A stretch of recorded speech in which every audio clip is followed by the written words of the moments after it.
मित्रों, जो औरतें हर रोज नहाती हैं, उन्हें यह कथा जरूर सुननी चाहिए तथा जो भी स्त्री पुरुष निर्वस्त्र स्नान करते हैं, उन्हें कौन सा पाप लगता है, उनके जीवन में इसका क्या असर पड़ता है, इस एक कहानी के जरिए आज आपको बताया जाएगा। साथ ही यह वीडियो आपको बहुत अच्छी जानकारी और सीख देकर जाएगी। इसलिए मित्रों, हमारे साथ अंत तक जरूर बने रहिएगा। दर्शकों, एक समय की बात है जब भगवान श्री विष्णु लक्ष्मी माता के साथ हरिद्वार में घूम रहे थे। तब लक्ष्मी माता ने देखा कि समस्त मनुष्य गंगा में नहा नहा कर हर हर गंगे कहते चले जा रहे हैं। प्रिय दर्शकों, अगर आप यह कहानी सुन रहे हैं तो पूरा सुनिए, क्योंकि आधा अधूरा ज्ञान किसी विष के समान होता है। इसके अलावा हे माता लक्ष्मी, जो भी भक्त इस वीडियो को लाइक करें और चैनल को सब्सक्राइब करके कमेंट में जय लक्ष्मी नारायण लिखें, उनके घर में धन की कभी कोई कमी ना रहे तथा उनका घर हमेशा धन से भरा रहे।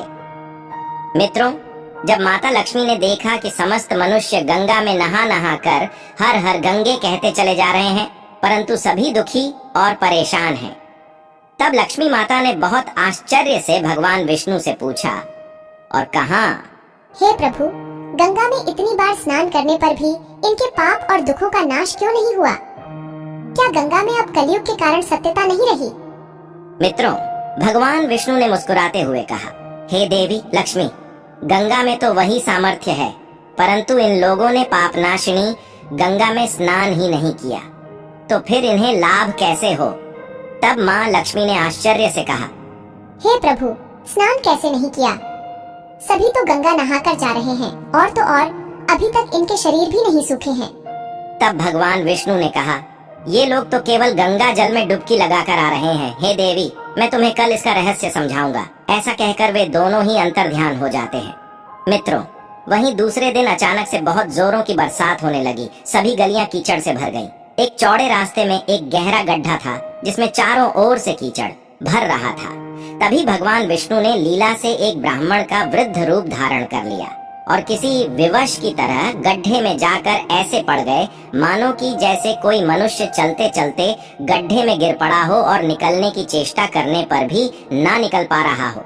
साथ ही लक्ष्मी जी को उन्होंने यह समझाकर गड्ढे के पास बैठा दिया कि देखो, तुम लोगों को सुना सुना कर यूं पुकारती रहो कि मेरे वृद्ध पति अकस्मात गड्ढे में गिर पड़े हैं, कोई पुण्य आत्मा ही इन्हें निकालकर इनके प्राण बचाए और हम असहायों की सहायता करें। मित्रों, भगवान विष्णु ने लक्ष्मी जी को यह भी समझा दिया कि जब कोई गड्ढे में से मुझे निकालने को तैयार हो, तब इतना और कह देना कि मेरे पति सर्वथा निष्पाप पुण्यवान ब्राह्मण है।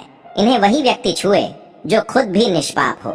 यदि आप निष्पाप हैं तो ही इन्हें हाथ लगाइए, नहीं तो हाथ लगाते ही इनके तेज के कारण आप भस्म हो जाएंगे।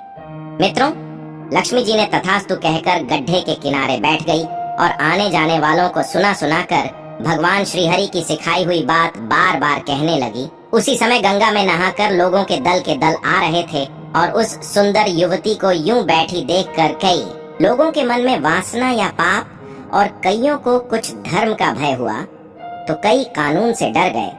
तो कुछ लोगों ने तो लक्ष्मी जी को यह भी सुना दिया कि मरने दे बुढ़े को, क्यों उसके लिए रोती है, तुम अभी सुंदर और बहुत जवान हो। वहीं कुछ दयालु चरित्रवान पुरुष थे, उन्होंने उस युवती के पति को निकालना चाहा, परंतु लक्ष्मी जी के विचित्र वचन सुनकर वे भी रुक गए, क्योंकि उन्होंने ये सोचा कि हम गंगा में नहा कर आए हैं तो क्या हुआ, हम पापी तो है ही, कहीं सहायता करते समय हम भस्म ना हो जाएं। इस स्त्री के कथन के अनुसार पापी लोग खुद से ही भस्म होने वाले हैं और हमें अपने पुण्य और पाप की गिनती कैसे पता होगी। मित्रों, किसी का भी साहस नहीं हुआ। सैकड़ों आए, सैकड़ों ने पूछा और बस चले गए। अब तो संध्या हो चली। तब भगवान विष्णु ने माता लक्ष्मी से कहा, देखा, आया कोई सच्चे हृदय से गंगा में नहाने वाला।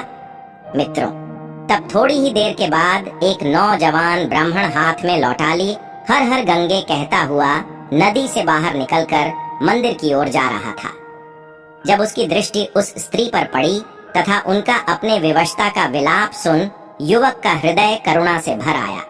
उसने भगवान विष्णु को निकालने की पूरी तरह से तैयारी की, किंतु लक्ष्मी जी ने रोककर कहा कि भाई, यदि तुम सर्वथा निष्पाप पुण्यवान नहीं होंगे तो मेरे पति को छूते ही तुम अपने आप जलकर जाओगे। मित्रों, उस युवक ने उसी समय बिना किसी संकोच के दृढ़ निश्चय के साथ लक्ष्मी जी से कहा, हे माता, मेरे निष्पाप तथा पुण्यवान होने में आपको संदेह क्यों होता है?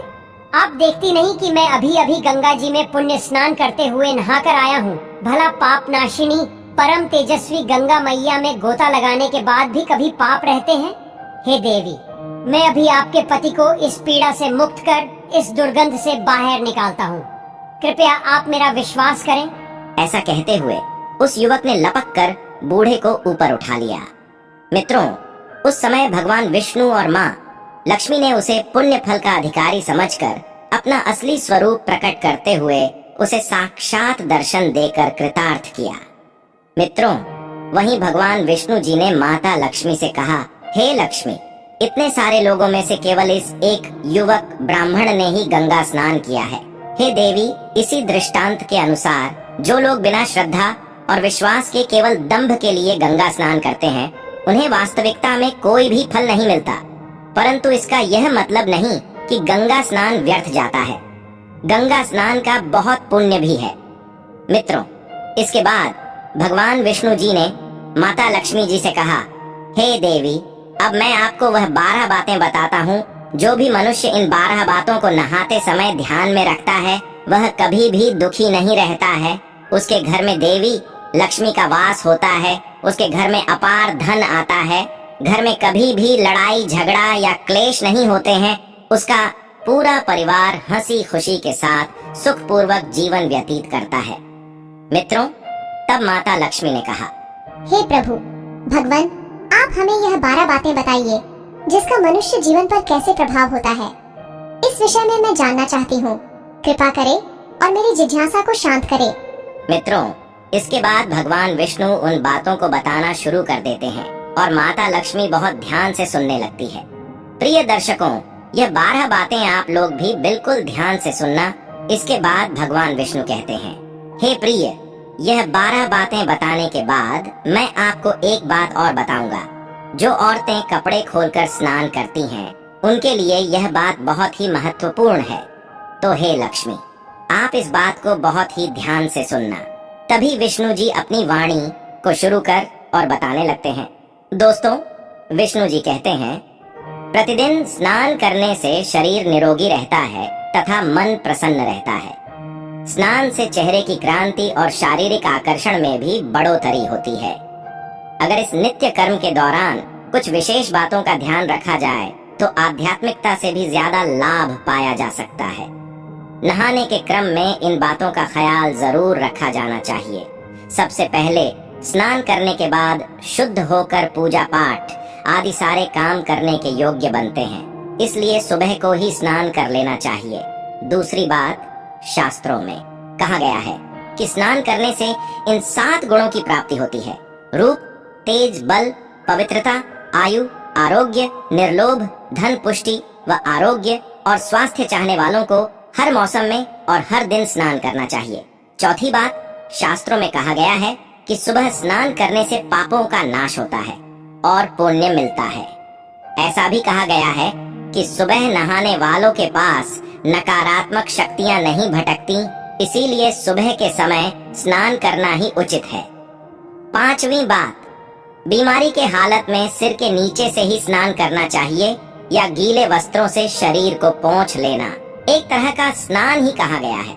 छठी बात, सुबह की लालिमा छाने से पहले ही स्नान लेना श्रेष्ठ माना गया है। 7वीं बात, तेल लगाकर और देह को मलमल कर नदी में नहाना मना है। इसकी जगह नदी से बाहर निकलकर तट पर ही शरीर साफ करके नदी में डुबकी लगाना उचित है। 8वीं बात, जिन घाटों पर कपड़े धोए जाते हैं वहाँ का जल अपवित्र माना गया है, इसलिए वहाँ से कुछ दूर हटकर ही नहाना चाहिए। 9वीं बात, नदी में 11 या 21 डुबकियां लगाना योग्य बताया गया है। 10वीं बात, पवित्र नदियों में कपड़े निचोड़ने की मनाही है। नदी में किसी तरह की गंदगी नहीं बहानी चाहिए। 11वीं बात, नल की तुलना में झरने का पानी, झरने से ज्यादा नदी का पानी, नदी के पानी से किसी तीर्थ का जल तीर्थ के जल से गंगा जल अधिक श्रेष्ठ माना गया है। अंतिम 12वीं बात, गंगा माता का कथन है कि स्नान करते वक्त कोई चाहे जहाँ भी मेरा स्मरण करेगा, मैं वहाँ के जल में प्रवेश कर जाऊंगी। मित्रों, इसके बाद भगवान श्री हरि ने कहा, हे लक्ष्मी, अब मैं आपको औरतों के बारे में बताता हूँ जो औरतें कपड़े खोलकर स्नान करती हैं। धर्म शास्त्रों में हर एक चीज के लिए कुछ नियम बनाए गए हैं। इन नियमों में से स्नान को लेकर कई बातें बताई हैं। ऐसा भी माना जाता है कि आम व्यक्ति को शास्त्रों के नियमों का पालन जरूर करना चाहिए, जिससे उनके घर की सुख समृद्धि बनी रहती है और खुशहाली आती है। साथ में अपार धन बरसता है, माता लक्ष्मी प्रसन्न होती है। दरअसल हमारे शास्त्रों में ऐसी कई बातें लिखी गई हैं जिनका हम पालन सदियों से करते चले आ रहे हैं, लेकिन उसके कारणों के बारे में हमें अभी भी पूरी जानकारी नहीं है। ऐसे ही नियमों में से एक है निर्वस्त्र स्नान करना। आपने अक्सर घर के बड़े बुजुर्गों को ऐसा कहते सुना होगा कि कभी भी पूरी जानकारी नहीं है कि कभी भी स्नान बिना कपड़ों के यानी निर्वस्त्र नहीं करना चाहिए। अगर हम पौराणिक कथाओं की बात करें तो निर्वस्त्र स्नान की मनाही का एक सबसे बड़ा कारण भगवान श्री कृष्ण जी के समय से जुड़ा है। पौराणिक कथाओं के अनुसार एक बार जब गोपिकाएं सरोवर में स्नान कर रही थी और वह निर्वस्त्र थी, उस समय बाल कृष्ण ने गोपियों के सभी वस्त्र छिपा दिए और गोपियों ने अपने वस्त्र वापस लेने की प्रार्थना की। तब कृष्ण जी ने उन्हें समझाया कि कहीं भी निर्वस्त्र वस्त्र धारण किए स्नान नहीं करना चाहिए, इससे जल के देवता वरुण का अपमान होता है। इसलिए आपको निर्वस्त्र स्नान न करने की सलाह दी जाती है। श्रीमद् भागवत पुराण के 10वें अध्याय के 10वें स्कंध में एक कथा है। कुबेर के दोनों पुत्र नलकूबर और मणिग्रीव भगवान रुद्र के सेवक बन गए थे।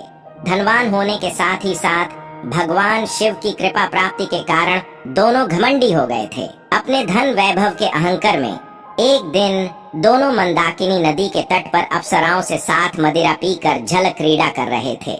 संयोगवश उस समय कहीं से भ्रमण करते हुए नारद मुनि वहां आ गए। नारद मुनि को देखकर अप्सराओं ने शाप के भय से जल्दी जल्दी वस्त्र धारण कर लिए। अप्सराओं ने हाथ जोड़कर नारद मुनि का अभिवादन किया, लेकिन कुबेर के पुत्रों ने नारद मुनि की ओर ध्यान तक नहीं दिया और निर्वस्त्र जल क्रीड़ा करते रहे। कुबेर के पुत्रों का ऐसा आचरण देखकर नारद मुनि क्रोधित हो गए और उन्हें शाप दे दिया। नारद मुनि ने कहा कि अहंकार के कारण तुम दोनों का व्यवहार जड़ के समान हो गया है, इसलिए तुम लोग वृक्ष बन जाओ। 100 वर्षों के बाद जब भगवान श्री कृष्ण का अवतार होगा तो वह तुम्हें शाप मुक्त करेंगे। नारद मुनि के शाप से नलकुबर और मणिग्रीव अर्जुन वृक्ष बन गए। इन दोनों वृक्षों के बीच से निकल गए, लेकिन ओखली बीच में अटक गई। श्री कृष्ण ने कुछ जोर लगाया तो दोनों वृक्ष भूमि से उखड़ गए और उनकी जगह 2 युवक प्रकट हो गए। शाप मुक्त होकर नलकुबर और मणिग्रीव अपने स्थान को लौट गए। मित्रों, अगर आप नहाते समय सोचते हैं कि बंद कमरे में कोई आपको नहीं देख रहा है तो यह बिल्कुल गलत है, क्योंकि ईश्वर आपको हर स्थान पर देखते हैं। और यदि आप निर्वस्त्र होकर स्नान कर रहे हैं तो यह मुख्य रूप से जल के देवता वरुण का अपमान करने जैसा होता है। निर्वस्त्र स्नान से आपको पाप लग सकता है और आर्थिक एवं शारीरिक नुकसान पहुंच सकते हैं। यदि आप निर्वस्त्र स्नान करते हैं तो आपके शरीर में नकारात्मक ऊर्जा प्रवेश करती है और आपकी मानसिकता भी नकारात्मक हो सकती है। इसीलिए हमेशा आपको यही सलाह दी जाती है कि आप नहाते समय कोई एक कपड़ा जरूर धारण करें, लेकिन बिना कपड़ों के स्नान न करें, तभी आपके लिए बेहतर होगा।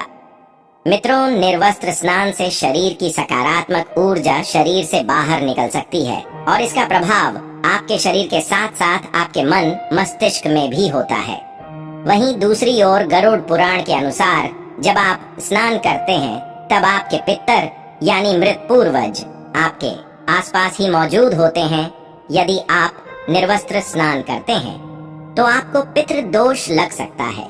ऐसे स्नान करने से आपके पितरों को तृप्ति नहीं मिलती है और यह घर में पितृदोष का कारण बन सकता है और वे केवल वस्त्रों से गिरने वाले जल को ग्रहण करते हैं, जिनसे उनकी तृप्ति होती है। निर्वस्त्र स्नान करने से पितृ अतिरिक्त नाराज होते हैं, जिससे व्यक्ति का तेज बल धन और सुख नष्ट होता है। इसलिए कभी भी निर्वस्त्र होकर स्नान नहीं करना चाहिए। मित्रों, पुराणों के अनुसार नहाने वाला पानी पूर्वजों के हिस्से में जाता है और निर्वस्त्र होकर नहाने से इसे पितरों के समक्ष बिना कपड़ों के नहाना माना जाता है। शास्त्रों में ऐसी मान्यता है कि यदि कोई निर्वस्त्र स्नान करता है तो माता लक्ष्मी उससे रूठ जाती है। इससे आपकी कुंडली में धन हानि के योग्य बन सकते हैं और आपकी आर्थिक स्थिति खराब हो सकती है। इन्हीं कारणों से आपको निर्वस्त्र स्नान न करने की सलाह दी जाती है और शास्त्रों में भी इस बात की मनाही है। तो मित्रों, आशा करते हैं आपको यह कथा और जानकारी अच्छी लगी होगी। कमेंट में जय लक्ष्मी नारायण जरूर लिखें। आप सभी का धन्यवाद।